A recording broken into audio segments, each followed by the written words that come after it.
Game changer cinema స్టార్ట్లో only 3 లాంగ్వేజెస్లోనే ఇస్తామని వాళ్ళైతే announce చేశారు. సో ఇప్పుడు కేరళ కన్నడ వాళ్ళు కూడా దీన్ని తీసుకోవడం జరిగిందంటే, సో అక్కడ వాళ్ళు ముందుగా ఏమనుకున్నారంటే, అరే మా భాషలో రావడం ఏంది, రామ్ చరణ్ సినిమా గ్లోబల్ వైడ్గా ఒక పెద్ద స్టార్, సో అలాంటి ఆయన సినిమా మన భాషలో ఎందుకు రాలేదని చాలామంది ఫీల్ అయ్యారు. సో ఇప్పుడు వాళ్ళు కూడా సినిమాని తీసుకోవడం జరిగింది. సో అసలు ఎవరు తీసుకున్నారు? ఫస్ట్ తెలుగు, తమిళ్, హిందీ మాత్రమే రిలీజ్ అన్నారు. పోస్టర్స్లో అదే సాంగ్స్ కూడా ఆ లాంగ్వేజ్ మాత్రం రిలీజ్ చేశారు అనమాట. అయితే ఇప్పుడు అటు కేరళ నుంచి అలాగే కర్ణాటకలో మన తెలుగు వాళ్ళు ఉన్నారు, అట్లాగే కేరళలో మన సినిమాలను చూడటం అలవాటు చేసుకున్నారు. సో ఇప్పుడు మన డిస్ట్రిబ్యూషన్ కూడా అడుగుతున్నారు అనమాట, అంటే మాకు కూడా కావాలి అని చెప్పి. సో కేరళ నుంచి E4 ఎంటర్టైన్మెంట్స్ వాళ్ళు ముందుకు వచ్చారు. అట్లాగే కర్ణాటక నుంచి కుమార్ ఫిలిమ్స్ రీసెంట్ పుష్ప 1, పుష్ప 2 చేశారు అనమాట. సో ఇటు కర్ణాటకలో కూడా కుమార్ ఫిలిమ్స్ అనేవాళ్ళు తీసుకున్నారు అనమాట. సో ఖచ్చితంగా మంచి రిలీజ్ అయితే పడబోతుంది. సో వాళ్ళ ప్రీవియస్ ఫిలిమ్స్ అన్ని కూడా మంచిగా బిజినెస్ చేశారు అక్కడ. సో అట్లా ఏంటంటే ఇప్పుడు E4 ఎంటర్టైన్మెంట్ ఆల్రెడీ పుష్పతో మంచి రిలీజ్ పెట్టారు కాబట్టి నెక్స్ట్ గేమ్ చేంజర్ కూడా ఒక మంచి భారీ రిలీజ్ దొరుకుతుంది అనమాట సంక్రాంతికి. అక్కడ మలయాళం నుంచి ఏమైనా చిన్న ఫిల్మ్స్ వస్తున్నాయి కానీ చెప్పుకోదగ్గ నోటెడ్ ఫిల్మ్స్ ఏమి రావట్లేదు.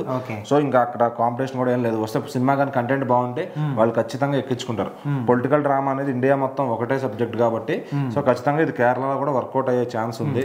అంటే ఈ డెసిషన్ ని సినిమా వాళ్ళు తీసుకున్నారా లేకపోతే వాళ్ళే స్వయంగా వచ్చి తీసుకున్నారా? లేదు, అక్కడ నుంచి డిస్ట్రిబ్యూటర్స్ వాళ్ళు వచ్చి మేము తీసుకుంటామని వాళ్ళే తీసుకుని, ఎందుకంటే అసలు రిలీజ్ వీళ్ళు ప్లాన్ చేయాలి. డైరెక్టర్ గారు 3 లాంగ్వేజెస్ అనుకున్నారు. సో ఇప్పుడు ఏం జరుగుతుందంటే వాళ్ళే డబ్బింగ్ రైట్స్ అంతా, అంటే ఇప్పుడు వాళ్ళు సినిమాకి పాటలు కానీ డబ్బింగ్ మొత్తం వాళ్ళే మార్చుకుని, ఎవరైతే వాళ్ళ నోన్ డబ్బింగ్ ఆర్టిస్టులు ఉంటారో వాళ్ళతో చెప్పించుకుని సాంగ్స్ కూడా మార్పించుకుని తీసుకుని వెళ్ళాలి రిలీజ్ టైంకి. సో ఇంకా 26 days ఉంది కాబట్టి సినిమాకి. సో ఖచ్చితంగా వీళ్ళు ఇప్పటికే ముందుకు వచ్చారు కాబట్టి ఖచ్చితంగా మంచి రిలీజ్ అయితే పడుతుంది. సో ఇప్పుడు ఇండియా వైడ్ ఫ్యాన్స్ ఎవరు టెన్షన్ పడవసరలా, అన్ని ఏరియాల్లో కూడా ఈ సినిమా దొరుకుతుంది. సో అక్కడ కేరళలో ఉండే తెలుగు ఫ్యాన్స్ మేము చూడలేకపోతున్నాం అని కొంచెం అట్లా. సో ఏంటంటే అక్కడ రిలీజ్ కరెక్ట్ గా చేస్తారు అనమాట. సో ఇప్పుడు పుష్ప కూడా మంచి రిలీజ్ పడింది అక్కడ కర్ణాటక. అంటే పుష్ప పార్ట్ 1 పార్ట్ 2 కి సంబంధించి E4 ఎంటర్టైన్మెంట్స్ తీసుకున్నారు. అయితే సినిమా వరల్డ్ వైడ్ గా ఎంత మంచి గుర్తింపు ఇచ్చొచ్చో అందరికి తెలిసింది. సో మరి ఈ సినిమాకి అదే రేంజ్ లో వస్తుంది అనుకోవచ్చా? డెఫినెట్లీ ఏదైనా కంటెంట్ మాట్లాడాలి. ఇప్పుడు మనం కొన్ని బాగుంటుంది అనుకుని వెళ్తాం కదా సినిమాకి, అది తర్వాత డిసప్పాయింట్ చేస్తుందా అనేది సినిమా వచ్చిన తర్వాత చూసుకోవాలి. బట్ ముందైతే హీరోకు ఉన్న క్రేజ్ అనేది ఆ బిజినెస్.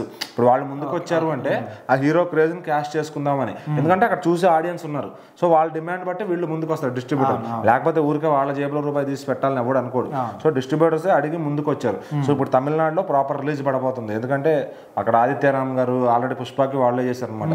సో పుష్ప మరి అన్ని చోట్ల ఎంత బాగా చేస్తుందో బిజినెస్ మనం చూస్తున్నాం. సో ఖచ్చితంగా ఇది కూడా కంటెంట్ ఎక్కితే కనుక దగ్గర 800 కోట్ల పైచీలకు ఇది ఈజీగా కలెక్ట్ చేస్తుందని చెప్పొచ్చు.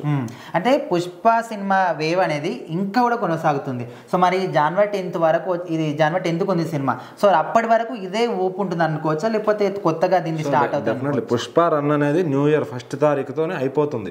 ఎందుకంటే న్యూ ఇయర్ రోజు కూడా చాలా మంది స్టూడెంట్స్ కి కాలేజీలకు కానీ హాస్టల్లో ఉండే స్టూడెంట్స్ అవుటింగ్లు ఇవ్వడం అట్లా చేస్తుంటారు. సో వాళ్ళు ఎవరైనా చూడాలి వాళ్ళు ఉంటే ఆ రోజుకి చూసేస్తారు అనమాట. సో ఫస్ట్ కి మొత్తం అయిపోతుంది. ఇక ఆ తర్వాత నుంచి ఆ 9 రోజులు కొంచెం ఖాళీ కడుపుతుంటది అనమాట ఇండస్ట్రీ. సో సంక్రాంతి సినిమాలు వచ్చినప్పుడు ఒక్కసారి బాక్స్ ఆఫీస్ మీద పడినట్టు. సో దీనికి ఆటోమేటిక్ గా మిగిలిన సినిమాలు వచ్చే టైంకి దీనికి 2 రోజులు టైం ఉంది. సో ఎంత పికప్ చేయగలిగితే అంత 2 రోజుల్లో పికప్ చేసేస్తుంది అనమాట. సో మొత్తానికైతే ఎవరైతే మా లాంగ్వేజ్ లో వస్తలేదని ఫీల్ అయ్యారో ఆడియన్స్ అందరూ కూడా, సో మొత్తానికి వాళ్ళ లాంగ్వేజ్ లో కూడా వస్తుంది.